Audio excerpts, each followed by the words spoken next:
BA third year की कक्षा में आपका पुनः स्वागत है।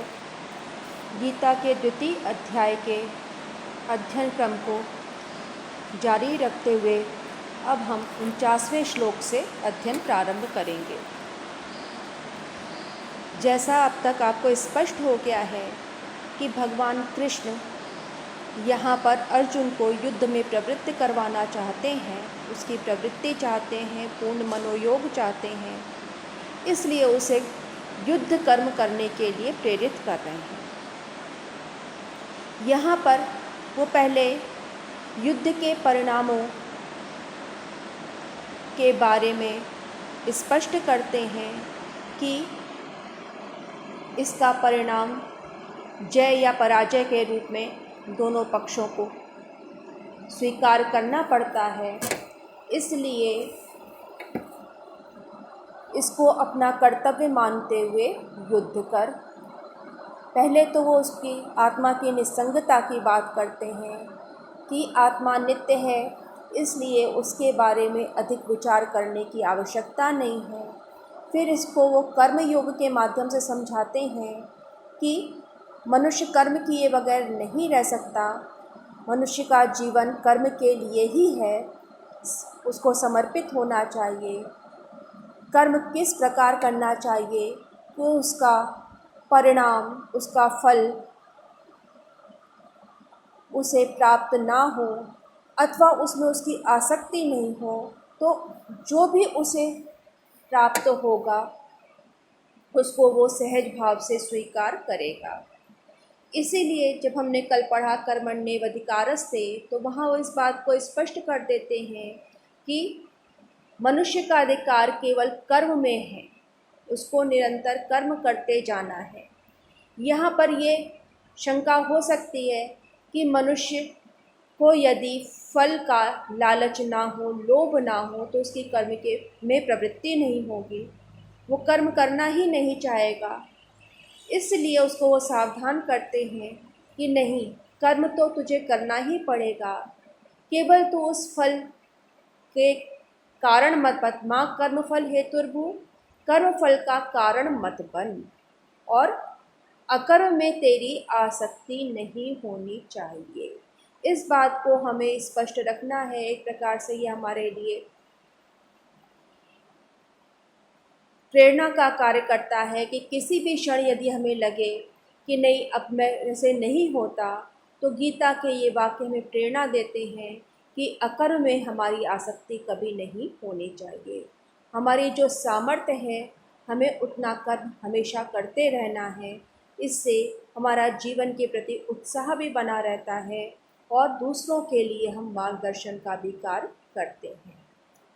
अब कर्म करना किस प्रकार से है, इस बात को पहले वो कहते हैं योगस्था कुरु कर्माणि, जो हमने कल पढ़ा कि तू योगस्था अर्थात योग में स्थित होकर कर्म कर। योग में स्थित होने का अर्थ क्या है यहाँ पर कि योग में अर्थात समत्व बुद्धि, समान भाव रखते हुए, द्वंद्वों के प्रति, विरोधाभासों के प्रति उनमें एक तू समभाव लाते हुए कि किसी का तेरे ऊपर नकारात्मक प्रभाव ना पड़े, तुझे ये कर्म करना है। यदि तू समत्व बुद्धि रखते हुए कर्म करता है तो उसके फलों का तुझ पर प्रभाव नहीं होता। यदि तू आसक्ति को छोड़ देता है तो जो भी तुझे फल प्राप्त होगा उसको तू सहज भाव से स्वीकार कर लेगा।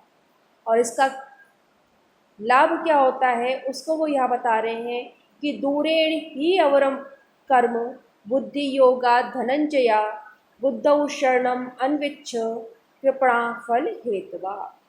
कि दूरेण ही अवरम कर्म, यहाँ पे वो पहले हम देख रहे हैं कि दूरेण, दूरेण यानी कि दूर है, उसमें किसी प्रकार का प्रयोजन नहीं है।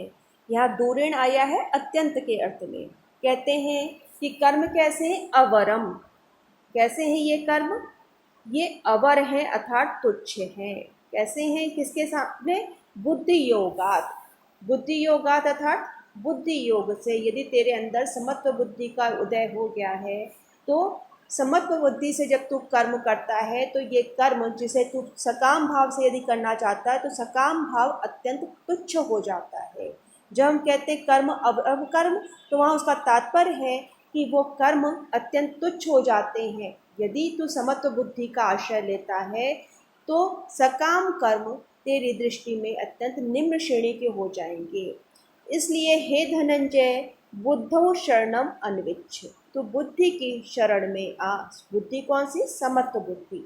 यहाँ समत्व की बात कर रहे हैं। पहले का समत्वम योग उच्चते, फिर कहते हैं योगस्था कुकर्माणि, और अब वो कह रहे हैं बुद्धौ शरणम अन्विच्छ, अर्थात तू इस समत्व बुद्धि का आश्रय ले।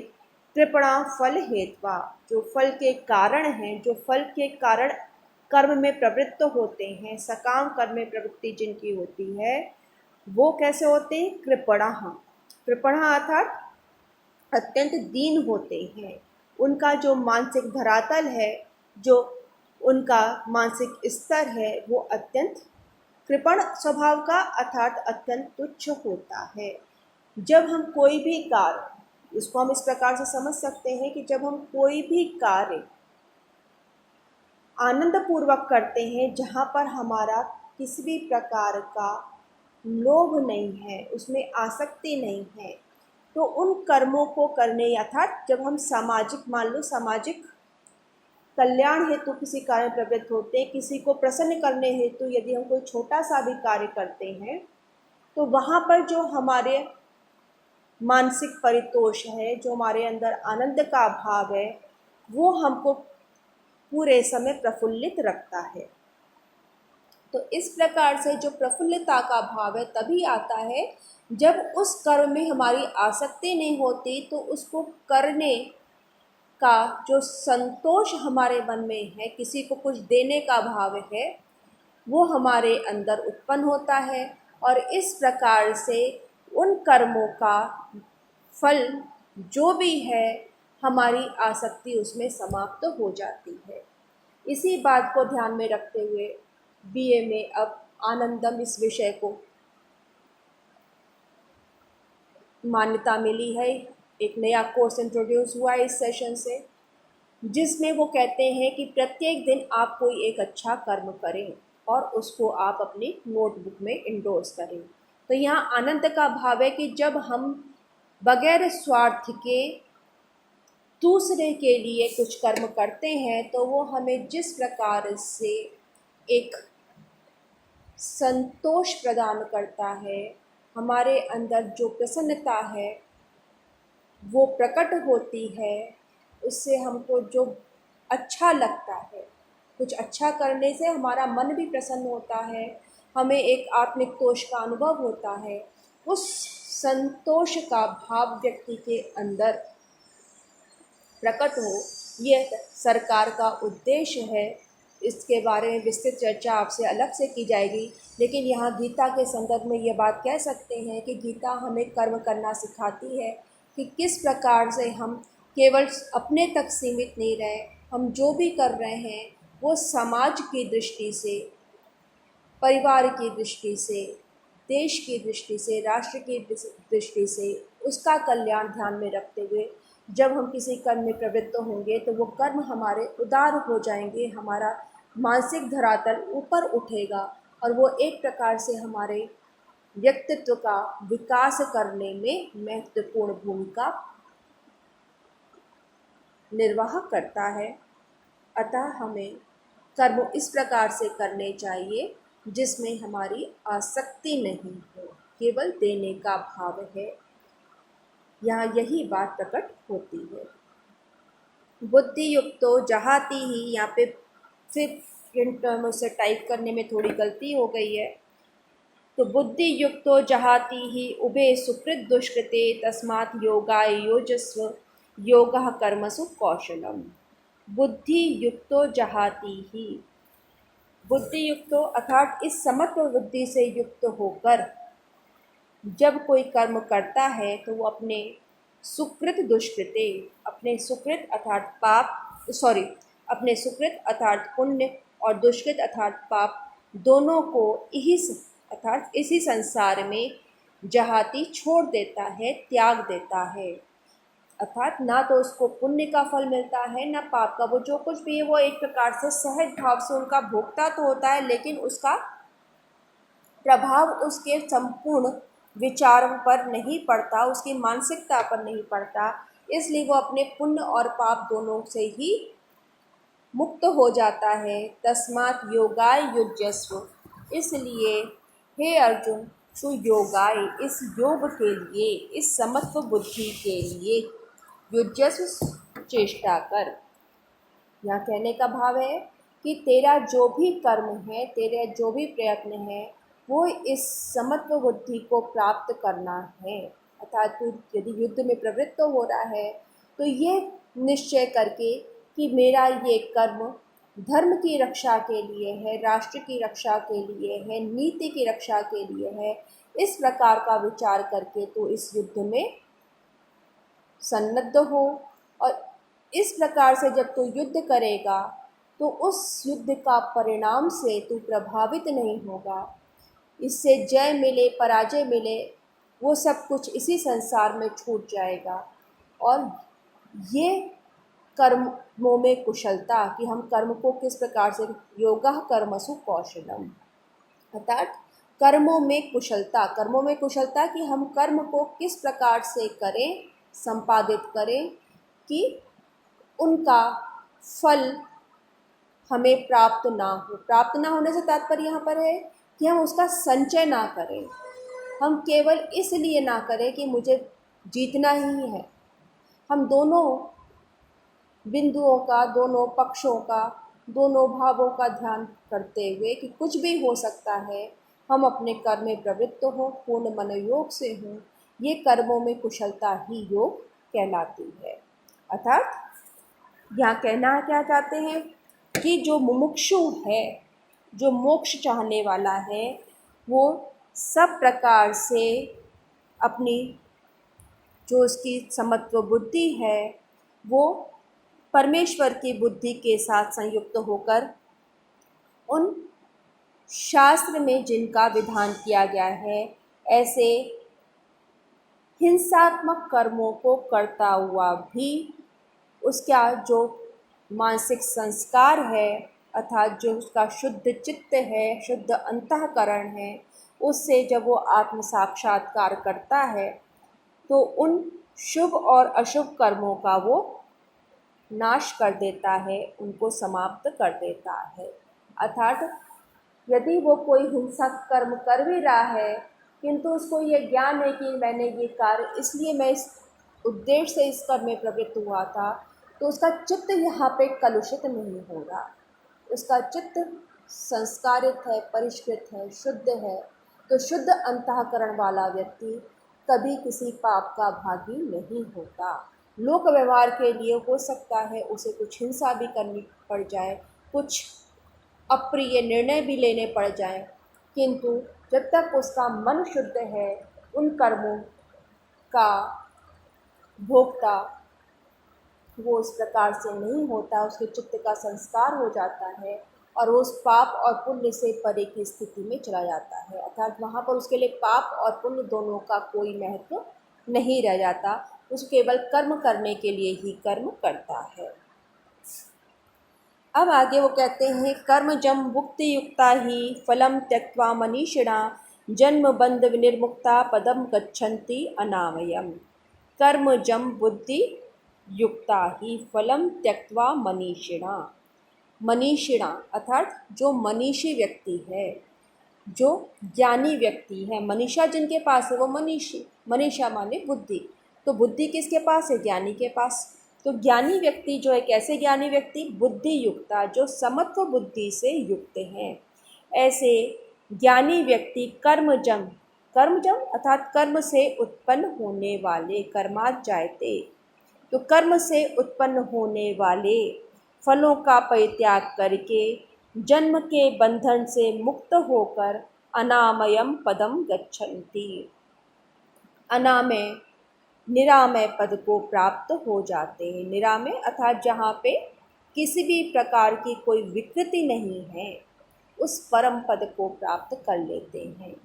किंतु इसके लिए आवश्यकता क्या है, वहाँ वो कर्म निरासक्त भाव से करें, निष्काम भाव से करें।